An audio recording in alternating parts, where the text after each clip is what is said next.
رسميا إقالة روبن أموريم من منصبه كمدير فني لمانشستر يونايتد. لا يا جماعة، القرار ده مش صح. القرار ده من أغبى القرارات اللي اتعملت في مانشستر يونايتد بعد قرار الموافقة على رحيل السير أليكس فيرجسون واعتزاله. أيوة، النتائج مش أحسن حاجة، ولكن المدرب ده أنت جايبه علشان الفريق يكمل مواسم مش موسم واحد، يعني مدرب للمشروع. إيه اللي أنت بتعمله ده؟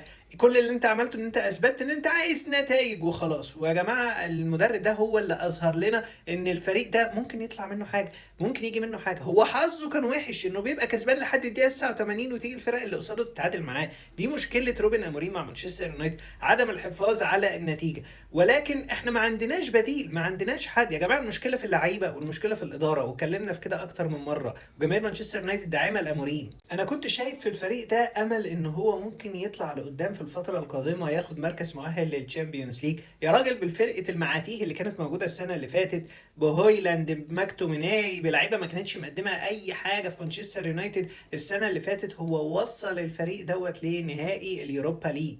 ده في حد ذاته انجاز بالفرقه المنهاره رسميا دي. الفرقه يا جماعه مش هتقوم لها قومه تاني من وجهه نظري بهذا المنظر. الاداره مش عارفه تدير الفريق صح، واللعيبه هيرجعوا تاني بقى لفكره المعلمين بعد ما لموهم تاني كفريق واحد. طيب ايه الحل وايه البديل طالما انت بتقيل المدرب كده من نص الموسم؟ ما عندكش غير ماريسكا او ترجع واحد زي يورجن كلوب من الاعتزال. ما عنديش مدرب تاني شايفه يصلح لنادي مانشستر يونايتد. وتاني وتالت ورابع احب اكد لك ان روبن اموريم مش هو مشكله مانشستر يونايتد. مشكله مانشستر يونايتد في مانشستر يونايتد اللعيبه والاداره. اللعيبه اللي كل واحد فيهم شايف نفسه اكبر من النادي، ودي حاجه مش صحيحه ابدا. هم ولا يسووا اصلا خارج مانشستر يونايتد. ولكن هنا ناتي لنقطه كمان ان الاداره مش عارفه تدير مانشستر يونايتد صح. عايزه تلعب على الموسم، مش عايزه تلعب على المشروع. الفريق احنا قلنا هنبنيه واحده واحده، دلوقتي احنا بنغرقه تاني، بنرجع تاني لنقطه الصفر.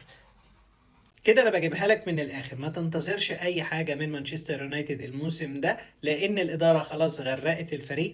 ايا كان المدرب اللي هيجي، انت لو عملت انجاز هتاخد مركز مؤهل للتشامبيونز ليج، وفي الغالب مش هيحصل ده نهائي الموسم ده بسبب قرار إقالة روبن أموريم. أموريم هو كان تاني أحسن مدرب بعد مورينيو، أساسا خد المنصب ده بعد السير أليكس فيرجسون ومعاه سولشاير، فتخيل إن ده كان أحسن حاجة. وكالعادة للسنة ال 13 على التوالي مطلوب مننا إن احنا نستحمل مانشستر يونايتد علشان الفريق بيمر بأزمة وهكذا، واحنا أساسا الوحيدين المتضررين من مانشستر يونايتد واللي بيحصل في الفريق على مدار السنين عموما.